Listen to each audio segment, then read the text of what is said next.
meaningful, find something beautiful, find something that resonates with them deeply. So there's this chapter called Homing In, and this is a part where she talks about looking back. Some incidents that change you forever. They weaken you or strengthen you depending on their immediacy, their time and situation. She speaks about losing her mother at a very young age and how that impacted her. I'm going to read out an excerpt from this section. Somewhere I realized I would have to live on my own terms and shape my life in a way my mother would be proud of. I wanted to do something meaningful. This desire often drove me from one step to another. I wanted to prove my worth and be everything that my mother could not be. She was like a beautiful porcelain doll kept inside a palace, meant only to follow, never to lead or take tough decisions. Somewhere that generated the strength and drive in me to go out there into the world and live a real life, one that was in sharp contrast to hers. It was mentioned very briefly that Dr. Manjula Shroff comes from the royal family in Odisha, and obviously there was many diktats. She doesn't talk about too many of them, but I'm sure there were many, many things, rules, regulations that the women of the family would have to follow. Her mother followed each of them. She did too, but not at the cost of losing herself. And I think that is the most powerful part about her journey, that she was willing to respect traditions, respect family, but not ever do it if it was disallowing her from becoming the woman that she was meant to be. है कि नहीं?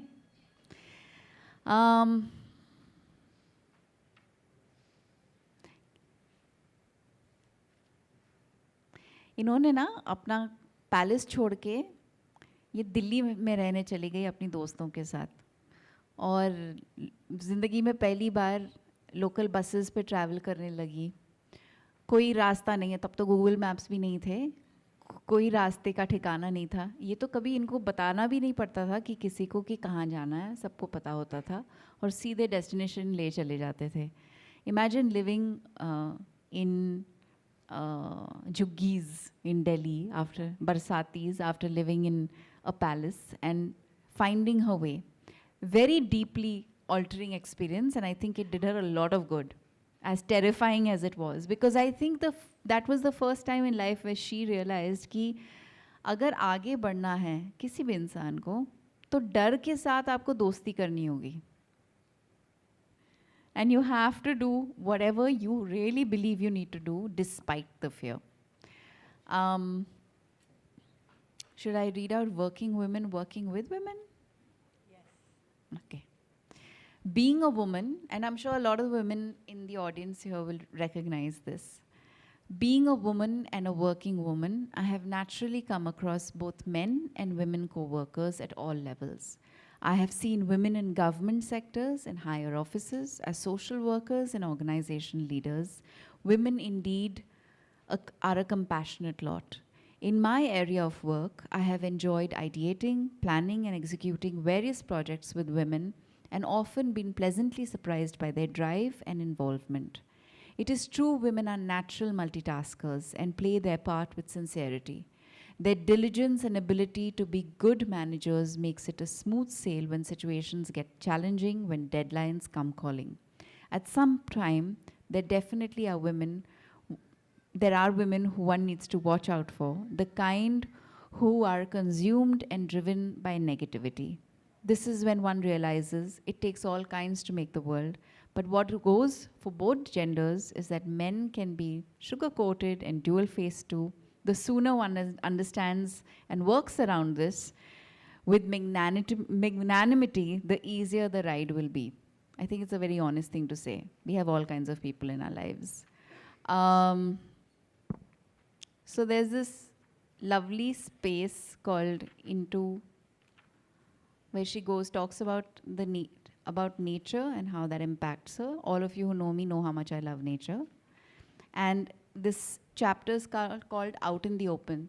So Dr. Shroff loves the outdoors. She's very adventurous. She's sporty. She does all kinds of things, despite being an entrepreneur and having a very busy and a very full life. But I think she makes her life even more full by pursuing hobbies and trying to become the best version of herself. I have to mention here, though, Anurita, I said this in Ahmedabad, I'm going to say it here. When I read the book, I felt like I was having a conversation with Dr. Shroff, because the way you've written the book makes you feel like you're speaking to someone and you're hearing them share their thoughts with you, as opposed to reading a story. And this was very, very interesting, because it's rare to have that that feeling that you're having a personal chat with someone. Should I tell you in one line why it happened and how it happened? That was possible because when I was listening to Manjula Pooja Shroff tell me about her story, being a journalist, we meet so many actors. So I felt that how would it be? So I tried to behave like an actor who has to live that life.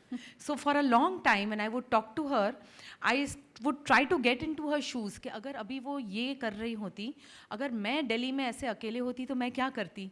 It was difficult for me to imagine because, like I said, protected, sheltered life. But वो acting वाले role में जैसे सब आप actors बोलते हैं ना कि I got into the skin of the character.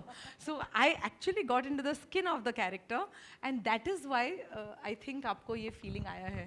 It was lovely. Great. I'm so fun. happy that you noted it, and people back in Ahmedabad, everybody was saying that the way when Diya Mirza was there in Ahmedabad, everybody's gone quite crazy, and Manjula, like she said, आज तक बातें हो रही हैं, आज तक मुझे messages आते रहते हैं कि कितनी genuinely वो I'm पढ़ going रही back to the थी. book. This is not about me. No, but इतना genuinely पढ़ रही थी. So for me as a writer of the book, it's honestly a very great compliment that somebody should be interested in how it is written.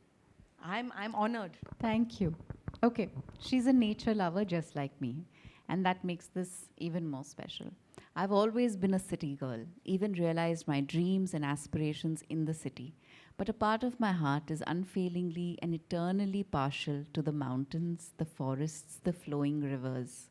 It is where I go for solace, to deal with issues and to think more clearly, to find strength and revitalize myself, to ponder and question, to find answers, to recharge. Nature has a unique quality. While its offerings remain the same for all, each person's takeaway varies as per their thinking, priority, and interaction. A mountain view could offer more joy than a ride in a fancy car. The waves of the sea could be more comforting than a palatial home. It is not for nothing that nature is known to be the greatest revitalizer. Getting in touch or allowing yourself to sync with nature is a step towards self-realization and untold joy. There are thoughts within and vibrations beyond that amalgamate to create serenity that is unparalleled. It is in the quietude of nature that you lose your concerns. It is the calmness of nature that enables you to de-stress, and the lap of nature where you find the true meaning and value of abundance. Nothing equals being around flowing waters, amid green expanses of luscious forests, or under vast open skies dotted with clouds. In fact, even imagining yourself in such spaces is comforting. अच्छा लगा ना सबको ये सुन के? But it's so true. It's a beautiful book. I hope many young people read it. I keep saying young because I think young people need mentors. They need people their own people to look up to. And as an edupreneur, as somebody who's leading so many, educational institutions, I'm sure she's going to inspire that whole lot because they know her personally. They're going to get to know her even more personally. But for the rest of us, there's a lot to learn and a lot to enjoy in this book. So thank you. I hope you enjoy reading it, and I hope you spread the good word.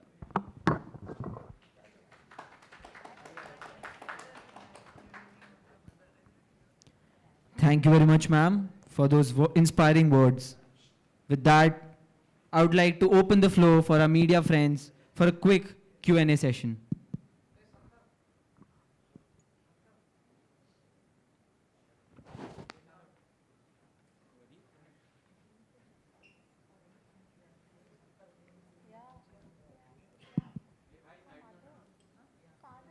Hello.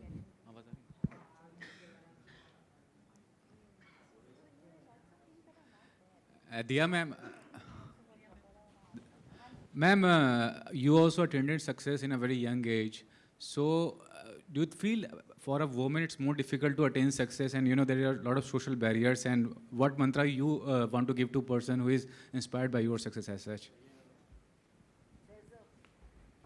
There's a very simple mantra offered in this book, which is Success Mantras and Musings. I think it would apply even for my life and my journey.